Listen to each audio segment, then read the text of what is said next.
Men are a huge piece of the problem. There's submissive men, feminine men, sissies, cucks, and gay and bisexual men aplenty out there, and they're not being honest about it. Y'all are literally the only ones who can change this. What's stopping you? The patriarchy? You are a man!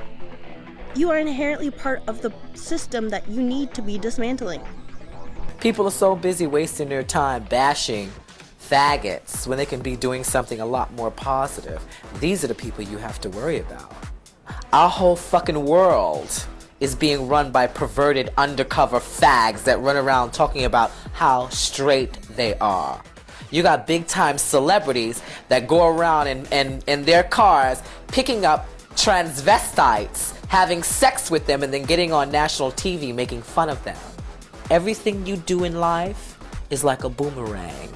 When you throw it, it eventually comes back. Don't fuck with me. Let's think about it like this. What is the fear of being honest?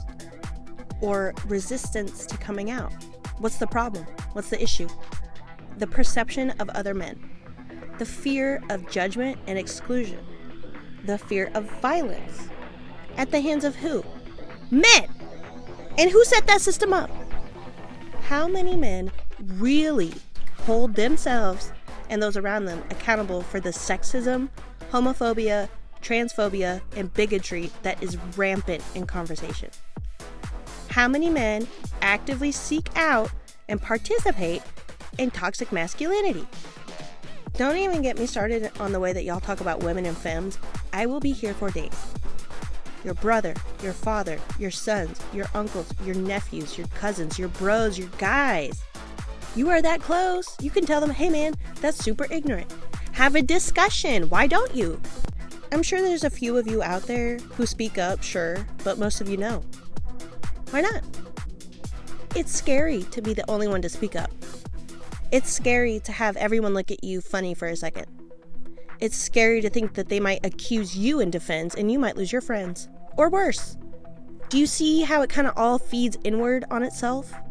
How it remains cyclical because you remain silent? Normalizing violent and hateful language around queer people breeds the notion that we really are other or less than. Being othered in society makes the perfect condition for systematic oppression and violence. If you repeat the same joke over and over again about how you would kill a sexual partner if you found out that they were trans, or how you'd beat the hell out of your friend if he was gay, the violence in that takes place in the real world. To remove people from the label of people in society for the sole purpose of exclusion and harm has a direct link to violence. It's wrong to make villains out of gay people just because you don't like them. Real violence and death befall trans women and queer people everywhere at the hands of who mostly? Men! Men hold a lot of the power. They've held it for a long time. That's why history and present is full of war and death. Men have cultivated a system that keeps people in boxes and in perfectly neat lines, when people are actually complex. They can be many things at once, and they can do many things. Fear is a huge contributor to conservatism. Fear of anything different. Fear of anyone different. Fear of someone living proudly beyond the box made for them and beyond those lines, straying wherever they please. How scary is that? Someone who has no cares about the rules or the way things are. People who do not subscribe to the idea of boxes with people in them and lines are labeled unruly, dangerous, deranged, insane, evil. Why? Because someone told them long ago that if they stray from their box, they will be cast to hell. They will live as pariahs beyond the veil of society in the trenches with the other rejects. And those before them told them that too. And so on and so forth. It keeps going. It's cyclical. And it's just going to keep happening because all of the pieces are in place to keep your little marble going on one specific track. But you and your forefathers built those tracks, so you can absolutely destroy them. You can live freely and encourage others to be free too. Men allow fear to dominate their minds every day. They are afraid of feminine men. People whose gender they can't immediately identify. Not that that matters, but that's a whole other can of worms. People who live outside of the lines and boxes made for them. Fear fuels exclusion. Fear is fed by ignorance and monotony. If you have never experienced true freedom and joy, it would make sense why you would feel upset about seeing somebody who, quote unquote, broke all the rules, living happily and proudly. But it's possible for you too. Compassion is the standard for all interaction for most intelligent people these days. Compassion can only exist with understanding, which can only exist in those with the capacity for love. Therapy is a great place to start if you're looking. Having somebody completely detached from your life deliver very harsh but necessary truths to your face is a painful but educational step of healing and changing. You have been lied to. It takes a lot to get to a point of not accepting the lies of the patriarchy. It takes a lot of strength to leave behind people who refuse to learn and grow with you. People say to be a man is to be strong. Overly emotional men are weak and pathetic. Men who get defensive right off the bat, red in the face, "I'm not like that," when people express fear or distrust of men. Men who can't accept no for an answer and feel entitled to an entire person. Men who, upon encountering a mild inconvenience, fly off the handle and throw adult temper tantrums, yelling in public spaces. Road rage. Men who act like children that need their mommy wife to wipe their ass and chew their food for them. There's a billion more examples, but we would be here all day. Intelligence is a sign of strength.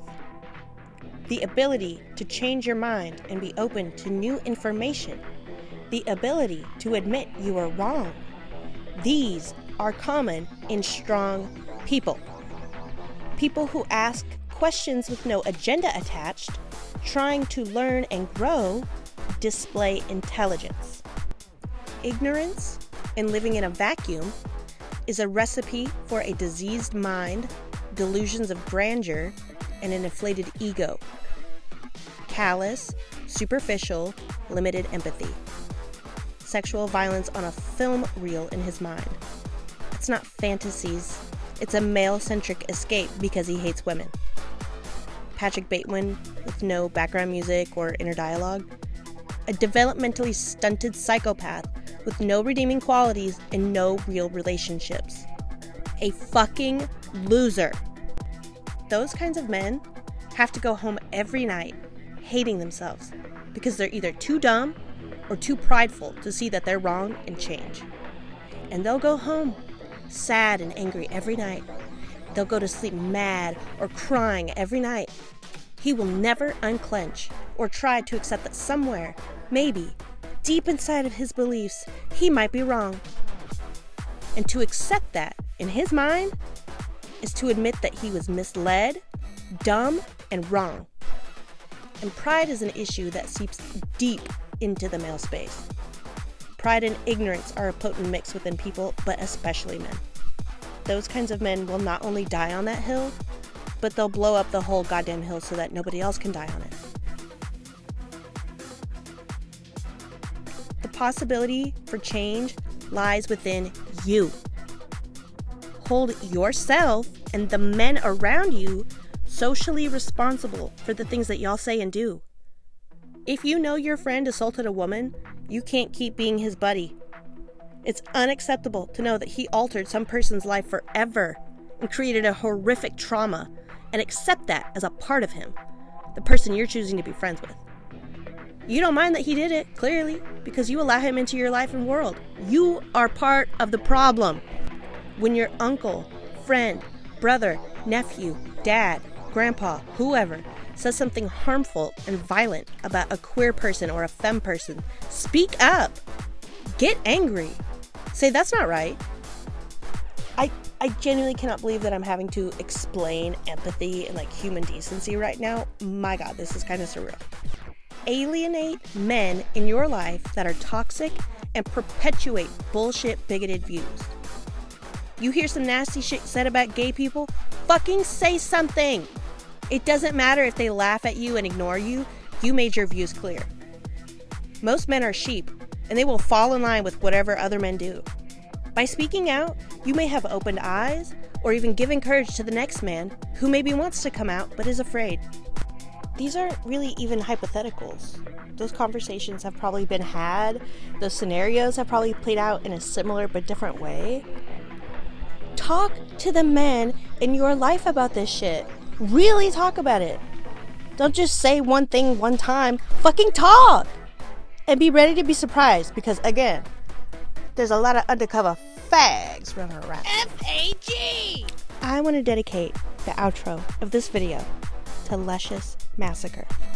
Mimi! Woman! Let me tell you, this woman and her Bob, they got me through it. Honey, they got me through it. When I was feeling sad, down in the dumps, bitch, the gigs were running a train on me. Ran through. Don't do it, little girl. Baby, I was feeling the weight of this world on my shoulders. And let me tell you, it is too much for one person. Don't you do it, little girl. I was feeling despair. I was scared about the world around me. I was spiraling. No. I was freaking out. And then I found this woman. D-O-double-L. I found this woman and her little Bob running around somewhere in Corpus, and I smiled. The womanhood! Bitch, let me tell you, she gave me an entirely new perspective. I don't have to abide by anyone's rules, anyone's wants, but my own. I have been trying to make myself presentable and palatable for other people when I did not need to.